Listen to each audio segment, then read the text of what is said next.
Ladies and gentlemen, it's something of a commonplace to say that Africa is growing fast, in fact, twice as fast as the rest of the developing world. But this growing population faces great challenges, areas that are hard to access because of limited roads, schools, hospitals, and other essential infrastructure not within everyone's reach, and sometimes just not up to standard. More and more, people are finding ways of using new technologies to fill this gap, to connect communities, and to improve people's lives. This next video is just one example of that.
A new panel.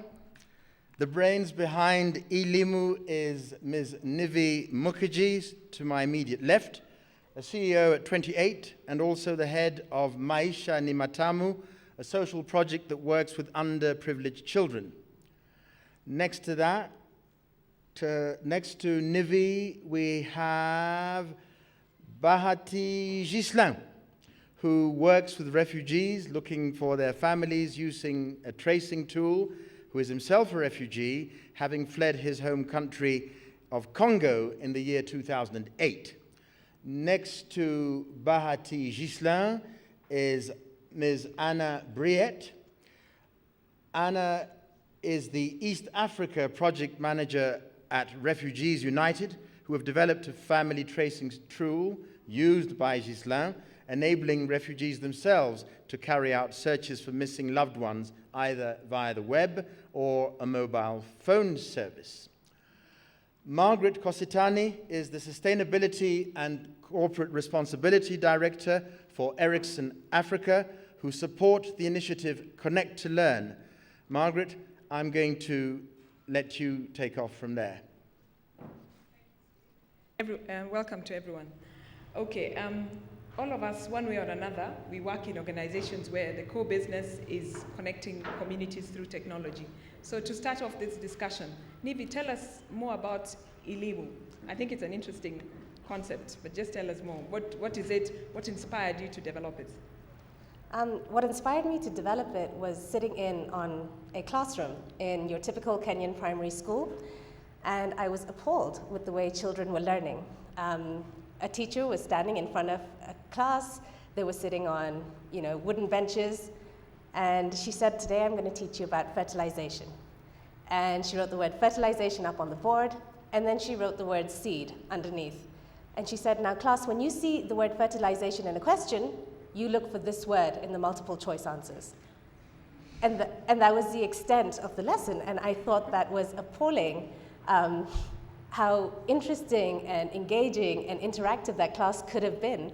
And yet that was the level of not even rote memorization that our children were being taught with. So that, along with my passion for technology, inspired me to start eLimu.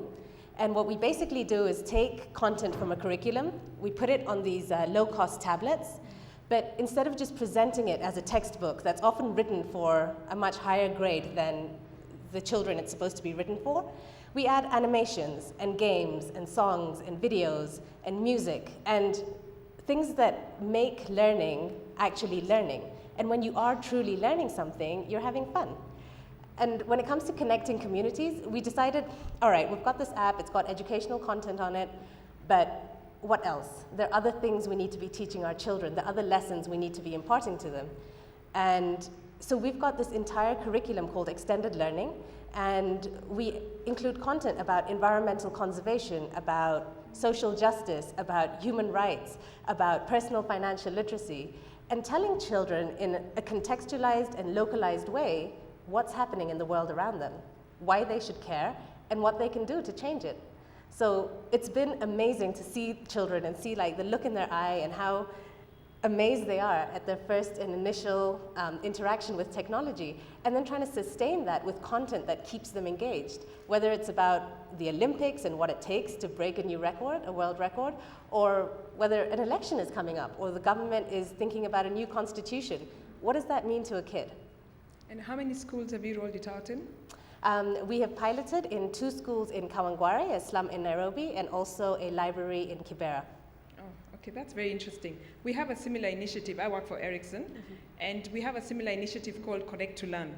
It's a public-private partnership whereby we go to secondary schools, and like here it's primary schools, and we try to introduce technology, and that is ICT in the schools. And our target is the poor schools. So we've rolled out this initiative in Ghana, Uganda, Tanzania, Kenya. There's Rwanda and Nigeria at the end of this year.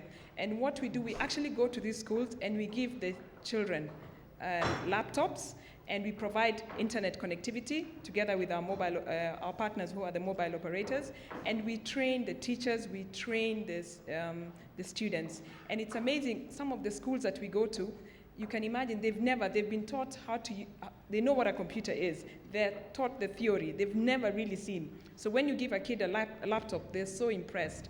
So they're able to do their homeworks. Let's say they have something about planets or biology or physics. They're able to now get much more information. So we're actually somehow in the same field, connecting communities. Bahati, I know you also are connecting communities. Tell me what you're doing. Okay, I think my answer to this, I'll let you show the video to give you the answer. That's right for you? Okay. Good.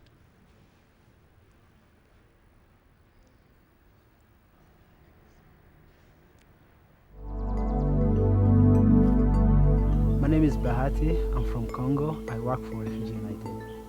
I'm here to tell you about my story back in Congo. Myself, I lost my mom when I was little, like 4 years old, because she was killed. And then there was village because everyone was just running from his lives. So you understand that I was a very young person, but I had just to see what I can do at that time because I was just trying to see whether I can save my own life. I think now I'm in Nairobi for this is my 4th year here, and I was able to get involved to something which is very important and now which interests me very much. It's about helping all of these refugees who underwent the same scenario and who want them to be linked up with their loved ones they have not been seeing for many years. That's when I started working with the Refugee United to help this refugee to register themselves in a toll and see whether those who departed from each other with their parents or their cousins or their friends will be able to be linked to each other and see each other again. By working with this Refugee United, I was able to reconnect one of the refugees who came all the way also from Congo and here in Kenya. And now I'm ready to show you those people who are able to reconnect.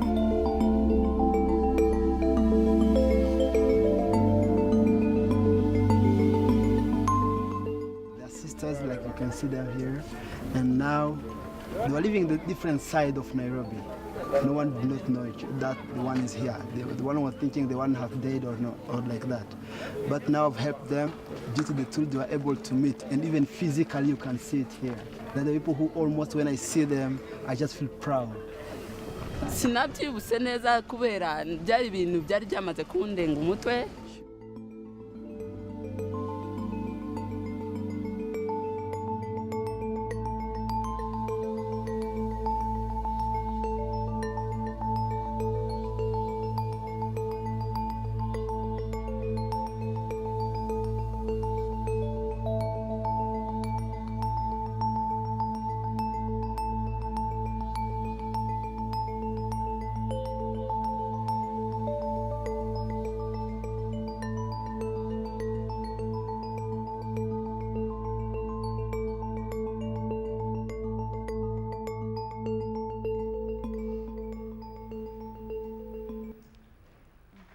Thank you. Okay.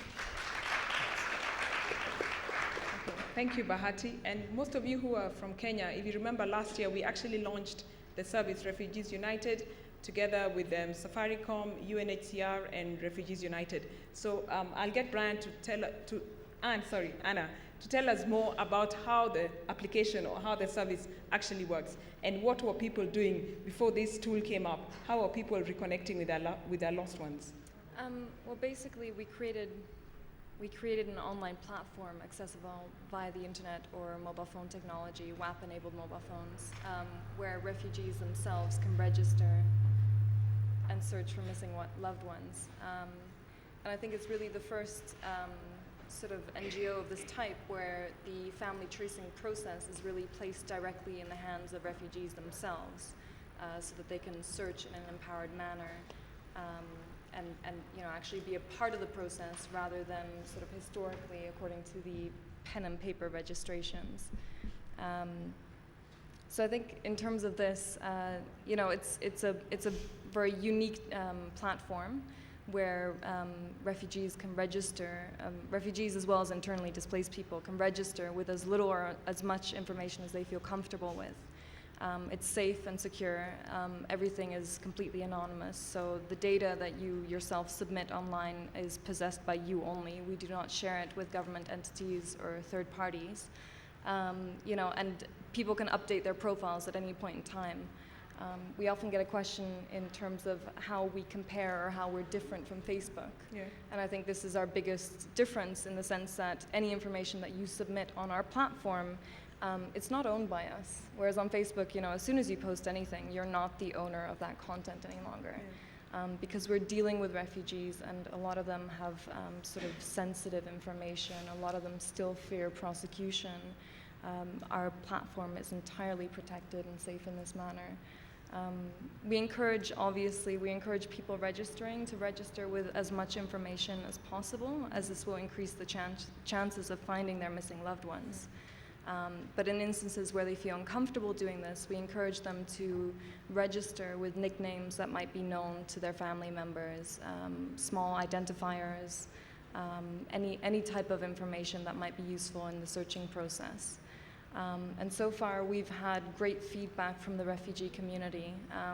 I think by using technology that is accessible and trusted by the refugees themselves, we've been able to actually sort of access this niche market where before, the family tracing tools were really simply pen and paper, and they were very lengthy forms, complicated forms to fill out for refugees who are facing other sort of distressing priorities where, maybe in terms of shelter, food or water or healthcare. So I think by actually providing a tool online, we're trying to facilitate that process and really empower them in that manner. So, we've received incredible stories.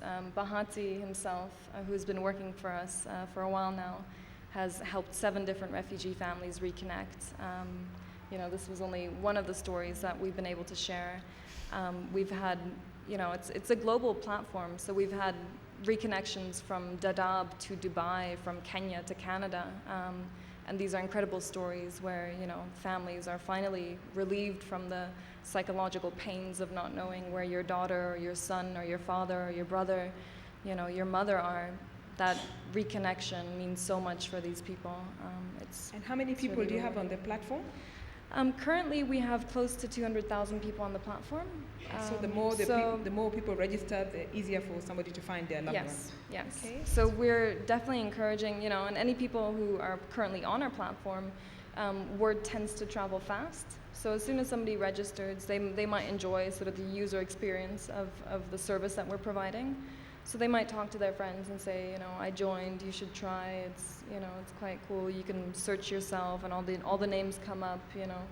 So it's growing day by day. That's interesting.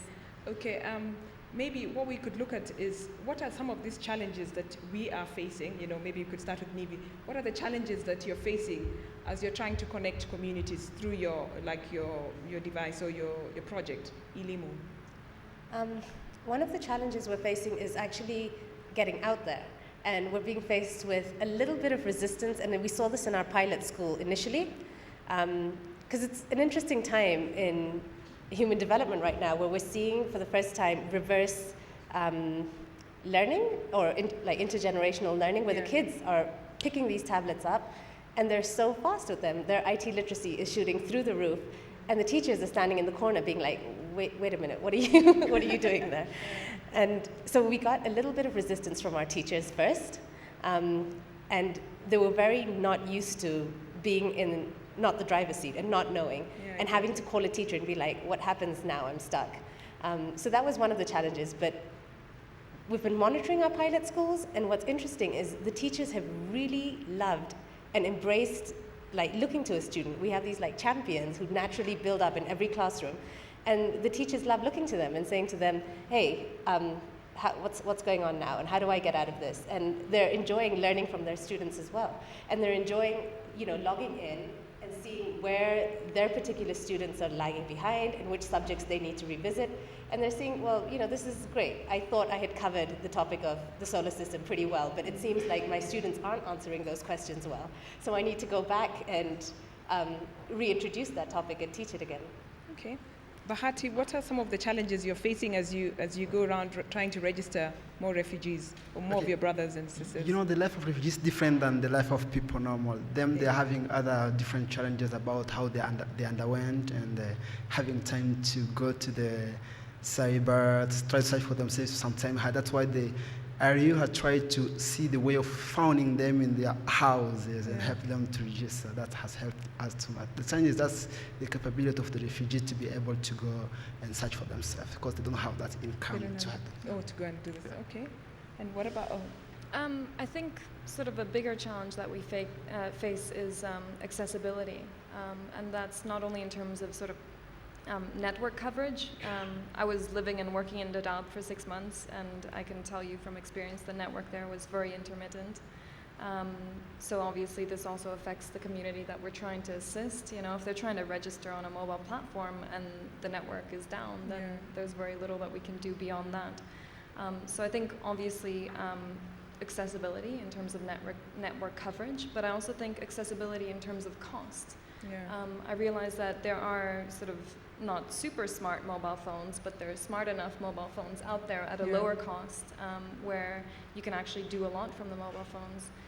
But I think it still remains, and this sort of ties in with what Bahati is saying, it still remains a cost that comes at a sacrifice. And it could come at a sacrifice of money spent on food, money spent on healthcare, this kind of thing. So I think really in terms of where I see it going in the future, this sort of greater interconnectivity through ICTs is a stronger communication, collaboration, and coordination between the humanitarian sector, the private sector, and sort of more coordination there, and also lowering these costs to make it more accessible for the people who are actually trying to benefit. That's very good. Okay, thank you. You have to stop, ladies and gentlemen. Thank you so much. Thank you very much.